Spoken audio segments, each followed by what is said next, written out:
নমস্কার বন্ধুরা, আমি সোনু সোনুর কিচেনে সকলকে স্বাগত জানিয়ে আজ তোমাদের সঙ্গে শেয়ার করব শুধুমাত্র একটা সেদ্ধ আলু আর দুটো ডিম দিয়ে দুর্দান্ত স্বাদের একটা রেসিপি। বাড়িতে মাছ মাংস বা সবজিপাতি না থাকলে এই রেসিপিটা বানিয়ে দেখতে পারেন বন্ধুরা। বানানো খুবই সহজ আর খেতে কিন্তু খুবই সুস্বাদু বন্ধুরা। নতুন ইউনিক একটি ডিমের রেসিপিতে চলুন ভিডিওটা দেখতে থাকুন।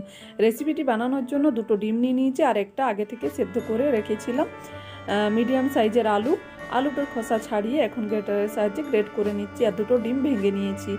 এখন আমি এই আলু আর ডিম মধ্যে দিয়ে দিচ্ছি আদা রসুন কাঁচা লঙ্কা থেতো করে রাখা হাফ চামচের মতো। তারপর দিয়ে দিচ্ছি কুচনো পেঁয়াজ। আমি এখানে বড় সাইজের একটা পেঁয়াজকেও একদম ছোটো ছোটো করে পেঁয়াজটাকে কেটে রেখে দিয়েছিলাম। তারপর দিয়ে দিচ্ছি হাফ চামচেরও কম হলুদ গুঁড়ো, হাফ চামচের থেকেও মানে 1 চিমটির মতো জিরে গুঁড়ো, আর দিয়ে দিচ্ছি আমি এখানে 1 চামচের মতো বেসন, স্বাদ মতো লবণ। আমি এখানে আর কোনো রকম লঙ্কা গুঁড়ো ব্যবহার করছি না। আপনারা চাইলে এখানে কাঁচা লঙ্কা কুচিও ব্যবহার করতে পারেন অথবা চিলি ফ্লেক্স অথবা গুঁড়ো লঙ্কা। তো এখন আমি এগুলো উপকরণটাকে সব কিছু ভালো করে ডিম আলু ভালো করে মিশিয়ে নিয়েছি। তারপর গ্যাসের মধ্যে তাওয়া একটা বসিয়ে তার মধ্যে দিয়ে দিচ্ছি 2 চামচ সরষের তেল। তেলটা ভালো করে গরম হয়ে যাওয়ার পর আলু ডিমের যে মিশ্রণটা সেটা দিয়ে দিচ্ছি তাওয়ার মধ্যে, খুব ভালো করে গোল মতো করে বসিয়ে দিচ্ছি। এটাকে 3 থেকে 4 মিনিট এইভাবেই আমি রান্না করে নেব। এই আলু আর ডিমের অমলেটটা খুব সহজেই কিন্তু তৈরি হয়ে যায় বন্ধু। এটা বানাতে খুব বেশি সময় লাগে না, তবে ঢাকা দিয়ে দিলে খুব জলদি তৈরি হয়ে যায়। একটা সাইড ভেজে নিয়েছি, অপর সাইডটাও পাল্টে ভেজে নিচ্ছি। আর যতক্ষণে ডিম আলুর অমলেটটা ভাজা হচ্ছে আমি একটা বাটির মধ্যে কিছু মশলা নিয়ে নেব। 1 চামচ হলুদ গুঁড়ো আর 1 চামচ ধনে গুঁড়ো আর হাফ চামচের থেকে একটু কম জিরে গুঁড়ো নিয়েছি। আর নিয়ে নিচ্ছি এখানে লাল লঙ্কার গুঁড়ো হাফ চামচের মতো। এগুলো আমি একটা বাটির মধ্যে রেখে দিয়েছি। এদিকে ডিম আর আলুর অমলেটটা কিন্তু ভাজা হয়ে গেছে। এখন এটাকে উঠিয়ে একটা থালার মধ্যে রেখে দিচ্ছি ঠান্ডা হওয়ার জন্য। যতক্ষণ এটা ঠান্ডা হচ্ছে এদিকে গ্যাসের মধ্যে কড়া বসিয়ে তার মধ্যে দিয়ে দিয়েছি 2 চামচ সাদা রিফাইন্ড অয়েল।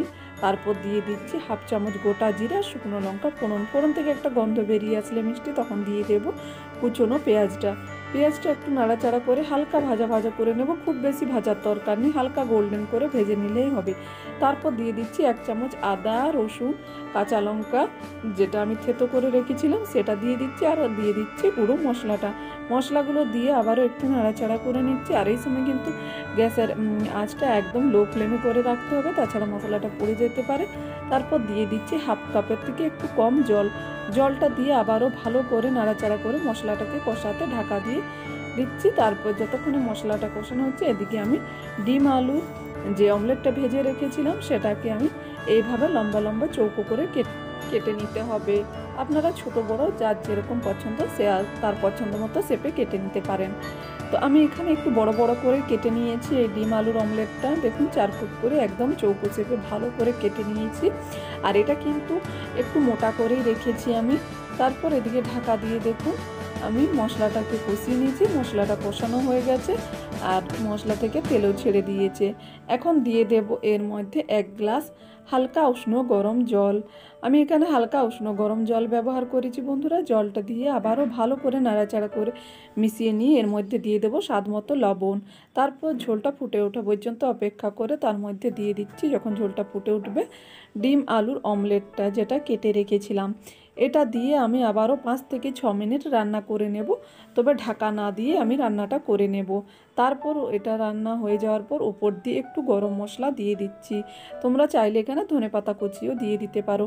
এইভাবে বাড়িতে শাকসবজি বা মাছ মাংস না থাকলে ডিম আলু দিয়ে একদিন বানিয়ে দেখতে পারেন বন্ধুরা, খেতে কিন্তু দুর্দান্ত লাগে।